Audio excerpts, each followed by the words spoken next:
Good afternoon. My name is Dipankar Krishnabish. I just wanted to give you a sort of heads up about a bunch of webinars which I want to do, record and publish. This is about COVID, which is something on everybody's mind today. Um, COVID is all around us. It started, as we know, towards the end of last year in Wuhan of China. It has spread to almost all over the world. Um, every day we are getting news of new infected people, people who are dying, healthcare systems which are overwhelmed, facilities which are unavailable. This is disease for which there is no vaccine, there is no treatment, and very less is known. Some are saying that this will slow down in summer months, but there is no evidence. Some obviously are hoping that it will die down on its own, like we had SARS, which affected us around 18 years back, or MERS, which affected us around maybe 10 years back, but there is no guarantee. There's a lot of controversy, of course, whether it was a synthetic virus made in the lab, whether it's a natural virus, lack of clarity about how exactly it came from, the animal host. Which is the animal host itself is not very clear. So there are a lot which is being talked about, and a lot will be talked about because COVID is not going to go away anytime soon. It will be there for us at least for a year, if not years. It is going to permanently change, I feel, and many others feel, the way we live, the way we travel, the way we do business, the way we'll make priorities in our life. It is going to um, um, you know, create widespread poverty for sure, in not just short term but medium term. A lot of people will lose their jobs, professions, businesses will close down. It will create a lot of uh, you know uh, maybe protectionism. You already see that US and China, which were already at loggerheads for years now almost, is increasingly pointing fingers at each other. We, very unique way, we have started thinking about things which never really mattered to us. For example, what is the meaning of life? Who are the people who really mean something for us? For example, we now have the healthcare professionals which are on the front end of fighting. We have the police, the paramedical support, the logistics people, people who are cleaning the neighborhood, are in the forefront. The so-called leaders of the society, the rich, the powerful, are helpless as much as probably the poor, the poorer sections of the society. After a long time, possibly privileged people have started thinking about what is happening to their neighborhood, how is their neighbor, what is happening to their support staff, the maids, the drivers, are they safe, unsafe? Now, this is a very, very unique situation, and it's very important for all of us to understand it better, because this is going to influence us, our way of living and our profession, the personal, social, and professional life, our aspirations. This all this thought of, I have my life set out, I know what I want to do, I define my own destiny.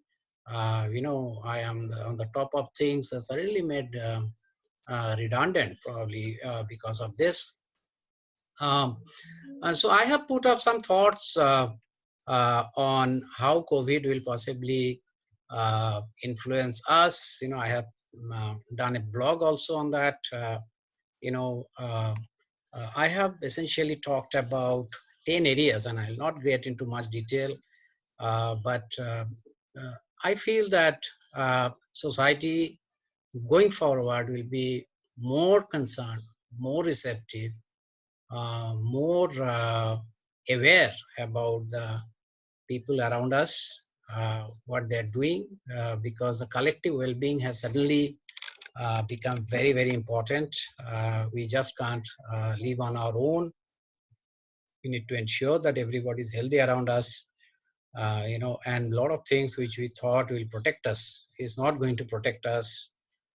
We already have a huge number of, famous, the rich who are affected. Many of them died, and it is just going to happen even more.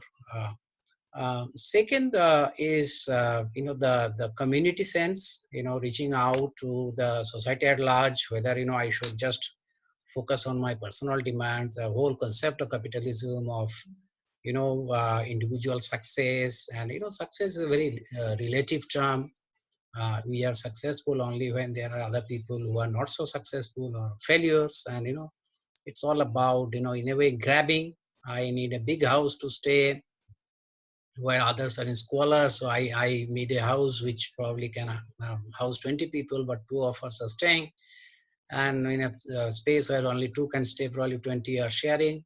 Now, this has created a lot of divide, which we have not been bothered about, but certainly we are thinking that, what will happen to them in terms of social distancing, for a city like, Mumbai, we have this Dharavi, where the per capita per square kilometer, 200,000, 2 lakh people are staying. Everybody is now concerned. How will they maintain social distance? We never really bothered. It's like a happy slum which has $2 billion of revenue, and you will have this poverty parades of Dharavi, where people come and visit and see how people live. But then, this is no more the case, and this has happened not just in the neighborhood, in the community, in the state, in the city, across the country, across the world. We have started thinking of people who probably are doing menial jobs, like, as I mentioned, maids, drivers, office boys, and many more, who, the delivery boy who is coming, the neighborhood kirana shop individual, the guy who is at the reception, of a hospital,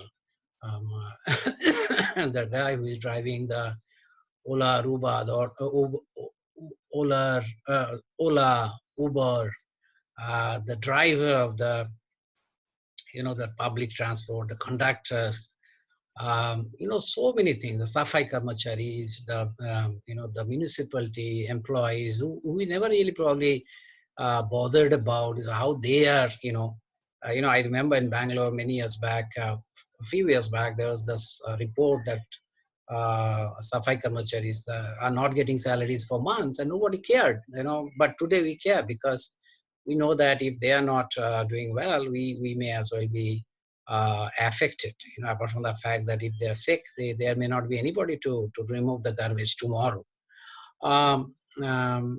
We have this whole concept of work from home, which has been going on for a while. The likes of IBM have gone ahead as a pioneer, went to 40% people working from home, and then many other technology companies across the world adopted it in extreme ways.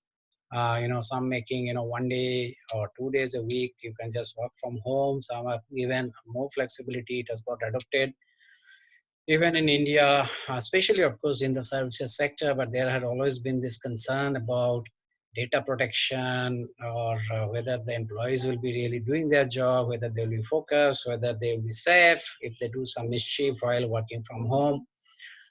If there is a liability, who will take the liability? But this whole concept have suddenly been turned upside down. Again, the technology companies have led the way. There had been very, very little disruptions, and there will possibly be higher level of understanding of what is work from home, how easy it is, and how it brings down cost for the companies, makes the employees happier.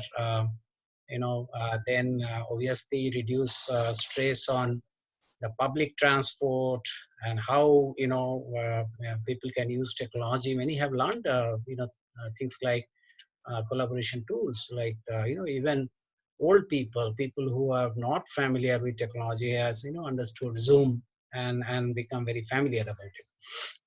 So work from home is going to stay. The other thing is in the volunteering, which people have always been doing, but in India we have always been on the lower side of volunteering. In US we have seen data that average adult gives 8 working days a year for volunteer work. But in India, where the needs are so much more, the poverty is so much more, you hardly have many people are doing seriously serving. But then this time, looking at the situation around us and the poverty and the suffering, there are tons of people who have taken time out. And of course, lockdown has also helped because people have had time to think what are the bigger or more meaningful things in life. And I think that given the fact that this COVID and associated industrial impact and the poverty and the loss of income will continue to stay, the volunteering effort will also be there for a while. uh, uh, um, uh, uh, People have also in a way found that they can do household work. They, men who traditionally have never probably visited the kitchen have started cleaning the utensils, making food. Same probably with women. So this over dependence or somebody else will do the thing. This whole concept of maid has to come. If maid is not coming, the society, the life has gone for a toss. Is sort of being revisited. I don't foresee that the whole thing will change, but people probably will become much more reliant on themselves. And also, people have found that some of these things which they have been avoiding, which probably our parents could not, are not really as uh, as boring. Is not a drudgery as we think, but it's something which we can as well afford to do. And there are examples like Bill Gates or Jeff Bezos is doing the dishes because it is also seen as a mindfulness exercise. So that may again be changing. Definitely the gender equations will be better appreciated. People will understand how much women do really struggle at home, especially working women, and how we men folk will probably be more sensitive to what they are doing. The government has really played a big role. There in especially in India, there is this issue of middle class, absorbing them, sort of isolated themselves from the government. We travel in air or AC compartments, travel in AC vehicles, don't take public transport. We work in private companies, stay in private condominiums. We go to private schools, private hospitals, and in a way, whenever the government is necessary, we find some middleman and say consultants if we get things done. But these are the people who have a voice, but they don't really take the government to task. And the people who really don't have voice need the government are actually feeling helpless. But in a way, we understood that in spite of everything, when everything breaks down, when the transport is not there, the logistics issue, it is the government, it is the governance really matters. So hopefully the appreciation of government and governance will improve. Uh, we have also been seeing some of these people like the police, who are seen as negative light in most of the cases, are doing exemplary work. We have understood that there are so many services which people do, like telecommunication service, the entertainment service, paramedical, medical, the security forces, police, which I mentioned about, the post and telegraph, logistics, neighborhood shops. There are a lot of people are actually putting their life in the line of danger to make others stay at home or keep others safe. Now, that is a very, very big thing, which I guess will start appreciating their roles, and also maybe there will be a greater social respect for this sort of people going forward. uh, there is a hopefully uh, there will be a sense of bringing some level of equity, that that only the privileged were having access to certain things, especially in the case of healthcare. We always, people like us always used to go to the good healthcare facility, never really cared for the poor who suffer the public health being so bad. But then maybe now with all these crises, a PP not there, mask, gloves not there, ventilators not there, will make us wake up and feel that public health care also has to improve. Commerce probably will change in a big way. We have seen e-commerce is coming back, low touch, no touch sort of commerce, which will primarily or minimize the touch. Will be a commerce which will probably see people going to even retail shops and interact more with a machine or some sort of a magic mirror to try their clothes rather than trying their clothes themselves in the shop, because of there may be many changes which is going to happen. We are seeing a huge improvement in the environment. For example, people are able to see things, the some sort of the mountain peaks from 200 kilometers, which they never saw. Water of Ganga, Yamuna has become potable. I know this is unimaginable. So this is a great plus, and now it has been quite well established that the people who are actually spoiling the environment are people like you and me. Can you really afford to continue like that, or you should change the way we live in a significant way. And one of the things which will be important here is that how do we travel going forward? Do we really travel by air? Because one side is the fear, the other side is a necessity. Do we really need to go to all the farthest place in the world to have our holidays, or can we have find the happiness close to our home? What are the smaller things which will, the families have come together, spend time, they have seen value in each other's time. So do we look at building on some of these foundations? So there are many things which is going to have an impact. So there's a bunch of following sessions I'll be doing. I hope to cover segments like education, retail, transportation, manufacturing, agriculture, BFSI, IT and ITS, healthcare, energy utility, sports and entertainment, infrastructure, and share it with you guys in the same channel.